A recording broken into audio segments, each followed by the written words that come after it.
బీఆర్ఎస్తో పొత్తు ఉండదు, తెలంగాణ ప్రజలకు ఆ పార్టీ అవసరం లేదు, ఎన్నికల షెడ్యూల్ కంటే ముందే విజయ సంకల్ప యాత్ర పూర్తి చేస్తామని చెప్పేసి కేంద్ర మంత్రి కిషన్ రెడ్డి అంటున్నాడు.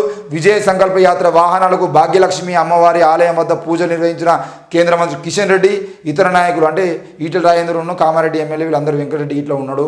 మొత్తానికైతే పార్లమెంట్ ఎన్నికల్లో ఎట్టి పరిస్థితుల్లో కూడా బీఆర్ఎస్తో పొత్తు ఉండదని కేంద్ర మంత్రి బీజేపీ రాష్ట్ర అధ్యక్షుడు కిషన్ రెడ్డి కుండబద్దలు కొట్టారు. మెడ మీద తలకాయ లేని వాడు బీఆర్ఎస్ బీజేపీ పొత్తు అని మాట్లాడుతున్నానని, వాడు మూర్ఖుడు దుర్మార్గుడు చేస్తున్న ప్రచారాన్ని తాము ఖాతరు చేయమన్నారు. సోమవారం తమ పార్టీ కార్యాలయంలో విజయ సంకల్ప యాత్ర పోస్టర్ను ఆవిష్కరించారు. ఈ సందర్భంగా ఆయన మాట్లాడుతూ తెలంగాణ ప్రజలను బీఆర్ఎస్ 10 ఏళ్లుగా మోసం చేసిందని, ఆ పార్టీ తెలంగాణకు అవసరం లేదన్నారు. బీఆర్ఎస్ కాంగ్రెస్ 2 కుటుంబ పార్టీలేనని, వారి మాదిరిగా తాము చీకటి రాజకీయాలు చేయమన్నారు. పార్లమెంట్ ఎన్నికల్లో తెలంగాణలో బీజేపీ బీఆర్ఎస్ పొత్తు పెట్టుకుంటాయని గత కొన్ని రోజులుగా జరుగుతున్న ప్రచారంపై ఆయన స్పందించారు. ఇకపోతే ఇదే వార్తకు మరి బాలకృష్ణ మాట్లాడుతున్నాడు. పొత్తు ఎవరు అడిగిర్రు? మాది సెక్యులర్ పార్టీ, మా నాయకుడు లౌకికవాది, బీజేపీతో జట్టు కట్టే ప్రసక్తే లేదు, మేడిగడ్డ చుట్టూ కుట్రలు సాగుతున్నాయని చెప్పేసి బాలకృష్ణ అంటున్నాడు. ఏంటి మీ నాయకుడు లౌకికవాదా? మీది సెక్యులర్ పార్టీయా? ఏ సెక్యులర్ పార్టీ నాకు అర్థం కాదు. సెక్యులర్ పార్టీకి ఉండేటువంటి ఒక్క అర్హత నా బీఆర్ఎస్ పార్టీకి ఉన్నదా? ఈరోజు మీరు ప్రజల్ని మభ్యపెట్టేటువంటి పార్టీ ఏదైనా ఉన్నదంటే అది బీఆర్ఎస్ పార్టీ కావచ్చు. కానీ ఆ ప్రజల్ని సెంటిమెంట్తో డైలాగులు ఒకటి సెంటిమెంట్తో వాళ్ళకి అన్యాయం చేసినటువంటి పార్టీ ఏదైనా ఉందంటే బీఆర్ఎస్ పార్టీ కావచ్చు. కానీ ఎట్టి పరిస్థితుల్లో అది సెక్యులర్ పార్టీ కాదు. మీ నాయకుడు లౌకికవాది కాదు. ఈరోజు లక్షల కోట్ల రూపాయలని ప్రజాధనాన్ని నిరుపయోగంగా మార్చినటువంటి నాయకుడు లౌకికవాది ఎట్లయితాడు? ఈరోజు కోట్లాది 100 కోట్ల రూపాయలను ఈరోజు ఆలయాల కోసం కట్టి, ఆలయాల కోసం కేటాయించి, యాగాలు యజ్ఞాల కోసం 100 కోట్ల రూపాయలు ఖర్చు చేసి కనీసం ఇక్కడ చదువుకున్నటువంటి బిడ్డలకి స్కాలర్షిప్లు ఇవ్వటువంటి పరిస్థితుల్లో మీ ప్రభుత్వం ఆనాడు ఉన్నది. ఎంతోమంది స్కాలర్షిప్ల కోసం, రీఎంబర్స్మెంట్ కోసం ఈ తెలంగాణ రాష్ట్రంలో అన్యాయానికి గురైనటువంటి విద్యార్థులు ఎంతోమంది ఉన్నారు. మరి మీరు మీ నాయకుడు లౌకికవాది, మేము సరైన న్యాయం చేస్తామని చెప్పేసి మాట్లాడడం సరైనది కాదు. ఎవదే బీజేపీతో పొత్తు పెట్టుకుంటామని ఎవరు చెప్పారు? మాది సెక్యులర్ పార్టీ. తమ నాయకుడు కేసీఆర్ సెక్యులర్ నాయకుడు అని మాజీ ఎమ్మెల్యే బాలకృష్ణ అన్నారు. తెలంగాణ భవన్లో సోమవారం ఆయన మీడియాతో మాట్లాడారు. గడిచిన 15 రోజుల్లో 4 గురుకుల విద్యార్థినులు ఆత్మహత్యలు చేసుకున్నారని, ప్రభుత్వం ఇప్పటి వరకు స్పందించలేదని, అక్కడ ప్రజా సంఘాలు ధర్నాలు చేస్తున్న మంత్రులు ఎమ్మెల్యేలు పట్టించుకోవడం లేదని ఆవేదన వ్యక్తం చేశారు. యూట్యూబ్ ఛానళ్లు మేధావులకు ఈ విద్యార్థినుల ఆత్మహత్య కనిపించడం లేదా అని ప్రశ్నించారు. మేధావులు స్పందించాలి, తెలంగాణ ప్రజలు ఆలోచన చేయాలన్నారు. సీఎం రేవంత్ రెడ్డి ఇలాంటి ఘటనలు చోటు చేసుకుంటే రాష్ట్రంలో సమస్యలు లేనట్టు ఢిల్లీకి చక్కర్లు కొడుతున్నారని చెప్పేసి విమర్శ చేశారు.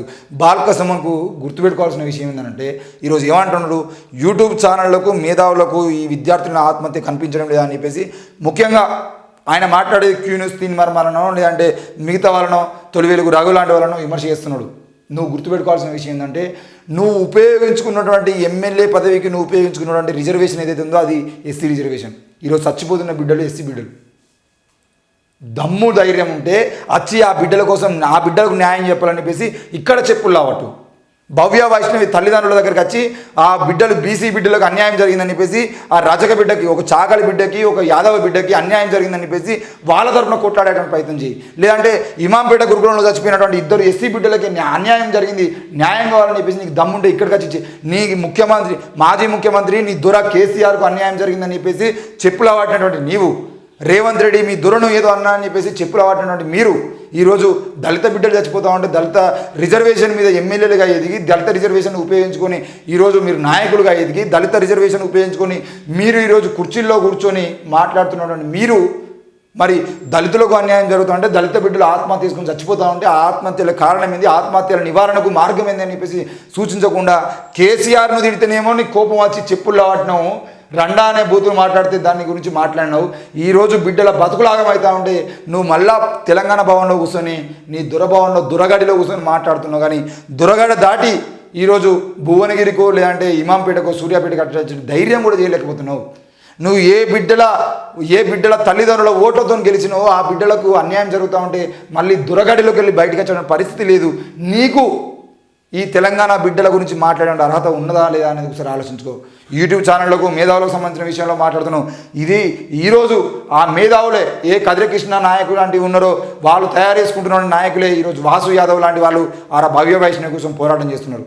ఈరోజు సీఎం చైతన్య మహిళా సంఘం నాయకులు అలాగే ఈ తెలంగాణ రాష్ట్రంలో ఉన్నటువంటి ఒక యాదవ్ బిడ్డ రాజారాం యాదవ్ లాంటి వాళ్ళు కూడా ఈరోజు వాళ్ళకు మద్దతుగా పోరాటం చేస్తున్నారు. మల్లు లక్ష్మి లాంటి వాళ్ళు లేదంటే స్కైలా బాబు లాంటి వాళ్ళు ఎంతోమంది అడిగి పోరాటం చేస్తున్నారు. అవన్నీ మీ మీడియా ఎక్కడనేది మీ తెలంగాణలో మీ పార్టీకి బీఆర్ఎస్ పార్టీకి సంబంధించిన టీ న్యూస్ లేదా? మరి అది పోయి స్పెషల్ ఫోకస్ కింద వార్తలు ఎందుకు కవర్ చేస్తలేదు?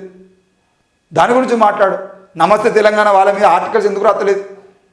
ఈరోజు కేసీఆర్ను తిడితే కోపం వస్తుంది, రేవంత్ రెడ్డి మీద మీరు ప్రతిపక్ష నాయకులుగా మీరు విషయం కక్కుతున్నారు తప్ప ఈరోజు అదే బిడ్డల కోసం నువ్వేం చేసినావు, నువ్వు మాట్లాడుతున్నావు కానీ నువ్వేం చేసినావో చెప్పిన తర్వాత మాట్లాడుకుందాం. తప్పకుండా రేవంత్ రెడ్డి ఆ విషయంలో ఫెయిల్.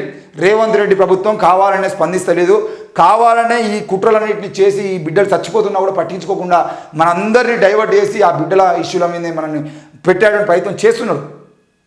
అందుకే వాళ్ళు స్పందించట్లేదు. ఎందుకనంటే ఎన్నికలకు ముందు ఈ బిడ్డల గురించి మాట్లాడుకుంటూ రేవంత్ రెడ్డి ప్రభుత్వం 6 గ్యారెంటీల గురించి ఎవరు మాట్లాడదని చెప్పేసి ఈరోజు బాల్కసుమను ప్రెస్ మీట్ పెట్టి కూడా 6 గ్యారెంటీల గురించి మాట్లాడకుండా బిడ్డల గురించి మాట్లాడుతున్నాడంటే ఆ విధంగా మనం డైవర్ట్ చేసే ప్రయత్నం జరుగుతున్నది. కానీ ఆ బిడ్డలకు న్యాయం కోసం పోరాటం చేయాల్సింది ఎవరు? నువ్వు కాదా? ప్రవళిక ఆత్మహత్య చేసుకున్నప్పుడు రేవంత్ రెడ్డి వచ్చి కూర్చున్నాడా? రేవంత్ రెడ్డి నాయకులు వచ్చాడ కూర్చున్నారు.